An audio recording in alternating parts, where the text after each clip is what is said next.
The French Revolution by Brittany Festa, Amber Hamilton, and Casey. During the old regime, the French were divided into three estates. The first estate were people of the church known as the clergy. The second estate was made up of nobles. The third estate was basically everyone else. The first and second estates were privileged and neither had to pay taxes. However, the third estate had no privileges and paid taxes.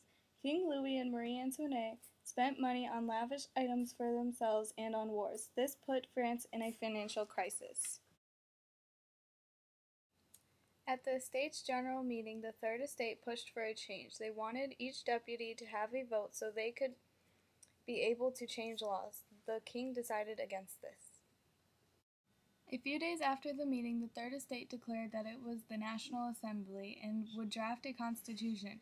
When they tried to meet, the building was locked. They moved to an indoor tennis court and swore they would continue writing the new constitution.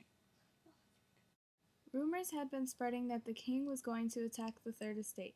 On July 14, 1789, a group of people attacked Bastille, a prison where guns were kept. They managed to take over and destroy Bastille. The revolution had started. The Great Fear occurred from July 20th to August 5, 1789. Rural unrest had been present in France since the worsening grain shortages. In response to rumors, fearful peasants armed themselves and in some areas attacked manor houses. The Declaration of the Rights of Man and of the Citizen defined the individual and collective rights like liberty, equality, and fraternity. It was inspired by the Enlightenment. The March on Versailles began along women in Marketplace on October 5, 1789.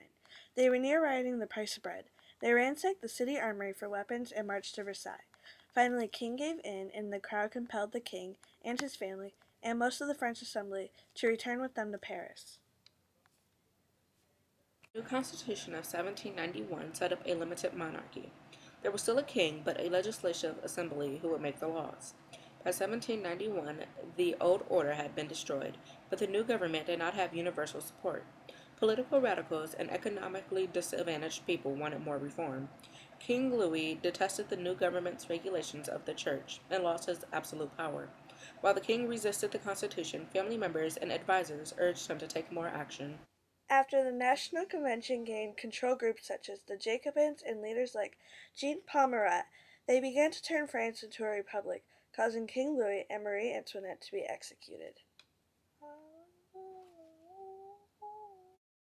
After King Louis died, the Reign of Terror began. With the introduction of the guillotine, it became easy for rulers such as Robespierre to maintain power.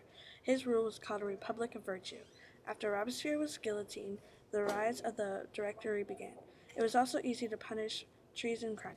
Napoleon was the emperor who came into power through a coup d'etat. Once in power, Napoleon created the Napoleon Code, which put great restrictions on citizen power. Napoleon's empire had great success until 1812, when Napoleon began to lose power. Napoleon finally lost all power after he failed to invade Russia.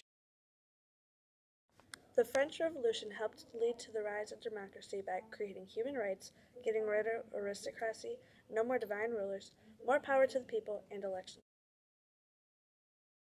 La la la la la la la la.